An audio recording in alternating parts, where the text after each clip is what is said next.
Yes, welcome back to Daybreak. The word diet is usually associated with restrictions and limitations, which sometimes demotivates people. And diet trends throughout the years have just gone crazier and crazier, from the raw milk diet to strict juice cleanse. So basically, do they actually work? Well, let's get to the bottom of it today with Farina. And good morning, Farina. Good morning. Welcome to the show. Thank for you coming to Daybreak. Thank you for having me. Yes, so you've done it all.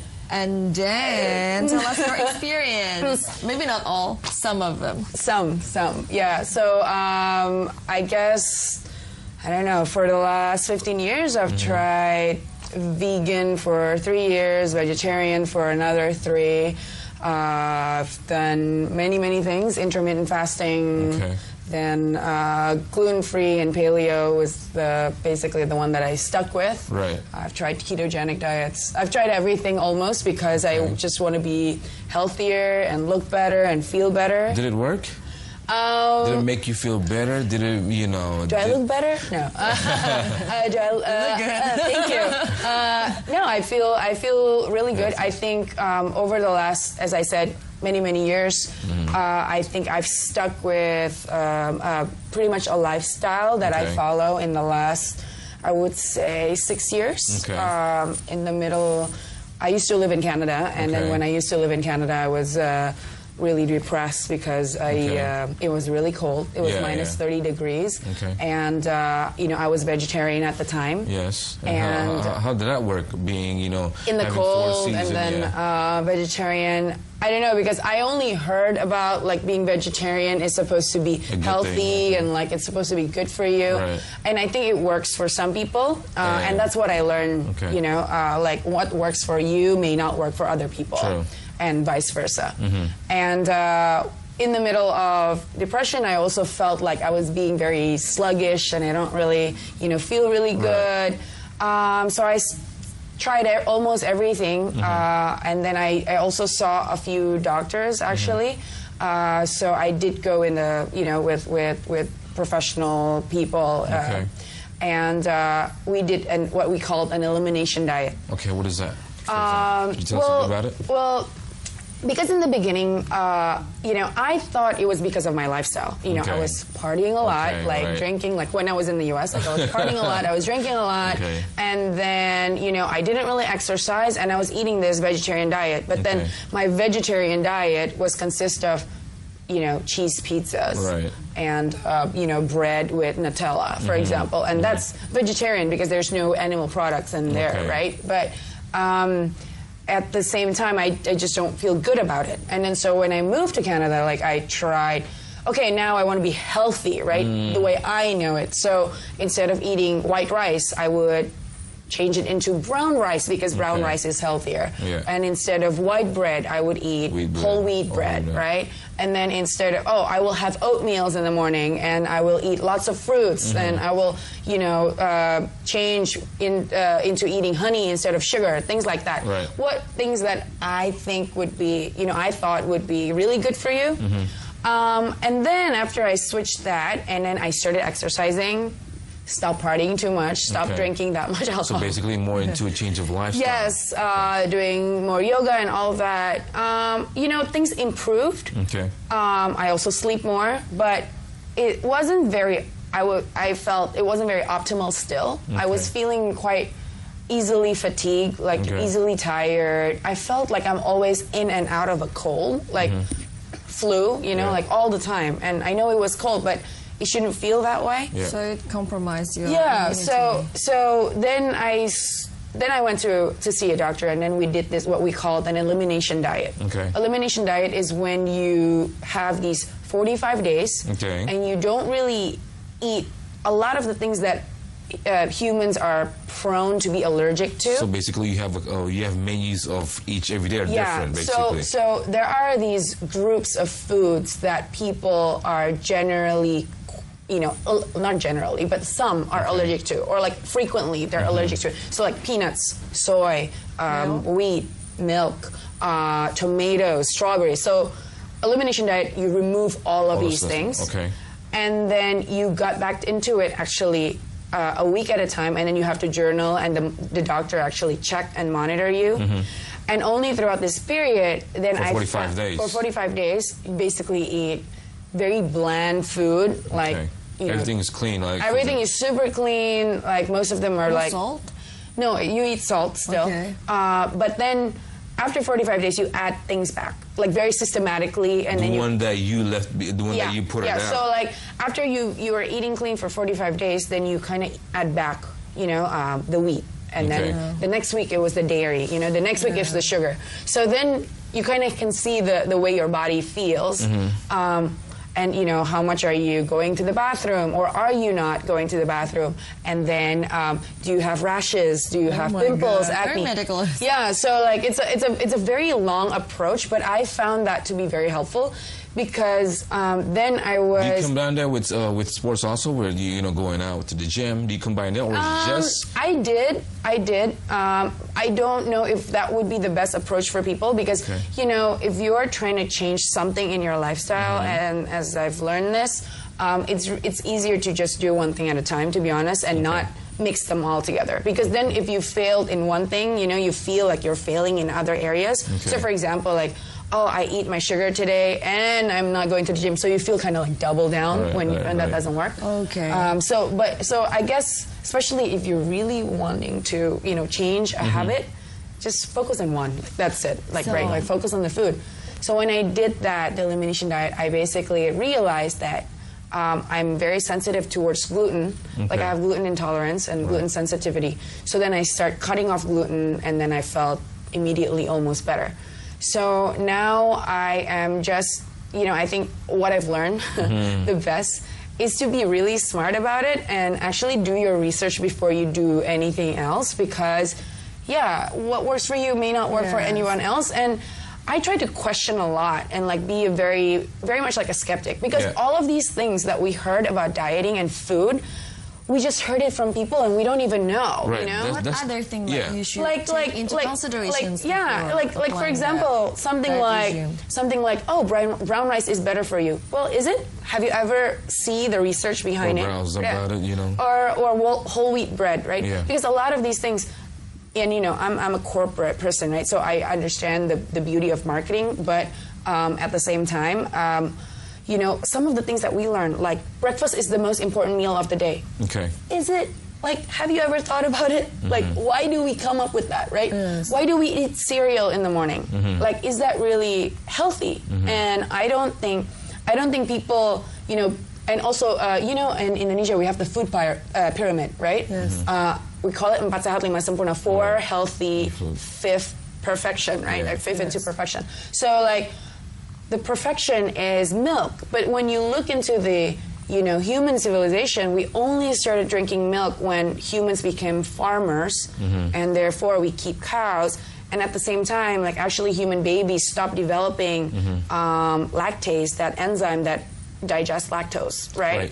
Things like that. Yeah, that's what I think I want to ask you. Basically, there's so many programs of diet these days, and to choose which one is the best for us. How do we know that? Do we have to browse it up first? Because like what you said, not everyone works at everyone. Like for example, you know. Yeah, I think one is not to be lazy and like really ask questions and be a skeptic. Really. Should we try each of them? After researching, so you kind of want to filter, because there's everything, right? Just try to like, okay, well, I've seen testimonials, my friends have tried this, now I'm going to try it, right? Because you also don't want to try everything, because honestly, like there are these diets that are really crazy. You eat 100 bananas a day, you just only lemon water and and like how is that even possible? Like how can we actually survive with that? You only eat just like all you eat no salt at all. Right. There's also the one that goes go fasting from a couple of hours. You go fasting. We know. Yeah. Intermittent fasting. So I guess it all comes back to, for me at least. I look at things more holistically. Like, how are we built? Like, we are humans, and humans haven't really, we're the same kind of humans, like species, that are now and maybe a few thousand years ago. Okay. And so, and this is more on the I guess this is what I've researched and what I've looked into. I'm not a nutritionist, obviously, and I'm not an expert in this, but from what I gathered is that, we used to be hunters and gatherers, right? When it comes to getting food. Only after the era of agriculture and when we start farming is then when we started seeing all these chronic diseases like diabetes, like heart disease, low blood pressure. Right. Back in the day, humans die because they were chased by lions, or like, like there's like very like systemic like virus, right? Like infections, for example. But not necessarily because of these like chronic, long drawn diseases like what we have now, like high blood pressure. They don't exist back in the days, right? So what exactly happened? There's something that happened between being hunting and gathering food and farming and agriculture. So what are those foods that we are eating now? But basically, the thing is, for example, the cause of, for example, if you want to do diet, but you have this kind of sickness or diabetes, right? What do you have to do, for example? I mean, well, first you got to go to the doctor, and ask questions whether what exactly happened, right? Especially if it's lifestyle driven and not actually genetically, driven. When it's lifestyle driven, I would say, first of all, check to the doctor and see what have you been doing, right? Because you're doing, because humans are not meant to be overweight or obese. Right? If we are actually, use our body the way it's meant to be. So what are those things? We're probably not eating the right things. We're probably not moving the right way. We're also probably most likely stressed. And, if you fix these three things, then, probably you're going to get better, right? But I think what is more important than actually like, what should I eat? Instead of focusing on like what kinds of foods I'm eating, like look at the stuff that is happening way before that, right? Because what like the habits and also the mental, the emotional. I think that's actually more important than actually just the food itself. Right. Because nobody gets to 100 or 200 kilos just by eating sugar, all the time, because people need to stop at some point, and why they're doing that to themselves. Like, you cannot that's why, like, sometimes, like, just dieting doesn't work, but you have to fix kind of, like, your lifestyle, the root cause, what is it? Like, what are you stressed about? We have so many diet trends like juice cleanse and then also infused water. At one point, they're becoming so trendy, and then another research found there's, the downfall of it. So how to be wise? Right. Well, I guess I always go back to the principle of... There's always, debate, right? Yeah. Is it healthy, not healthy? Well, one, the most important experiment that you can do is yourself, right? Like, if you try it and the body feels good, go do it. Go party, whatever it is. So go have fun with that diet if you want to, if you feel good. But be honest with yourself. Is it actually making you feel good or not, right? And for me, I always go back to to sort of like think about it in this perspective. Like, we're human beings. We're meant to eat certain things. Right. And why are we eating certain things, right? So, for example, when there were no conveniences, when there were no supermarkets, for example, we don't eat bananas every day because bananas are not in season every day. Or we don't eat durian, for example, every day because they are not in season every day. And almonds, walnuts, cashews. Yeah, I heard they're healthy, right? They're healthy. But back in the days, if you actually have seen a very natural form of almond, almond has this shell. It's really hard. It's really difficult. Like pecan. If you don't have a knife and if you don't have like something, like, you have to pound it first, and then it opens up and then you eat it, right? Meaning that it's pretty difficult to eat, a jar of almonds in one sitting. So if you go back to like how foods are available, like it makes it easier. What is the most natural way for us to eat this? Because we're not eating a full jar. So after a process you went through the 45 days, Elimination. Yes.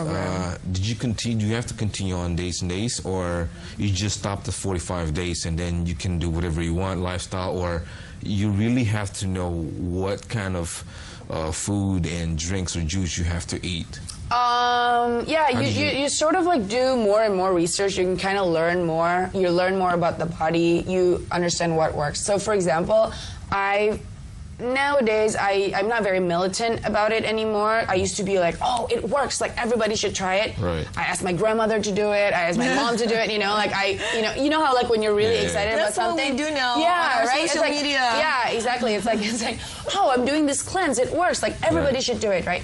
But I think it all goes back to yourself. To yourself, like what works for you. And then for me, after I found out that I have gluten insensitivity and gluten intolerance, I stopped eating gluten.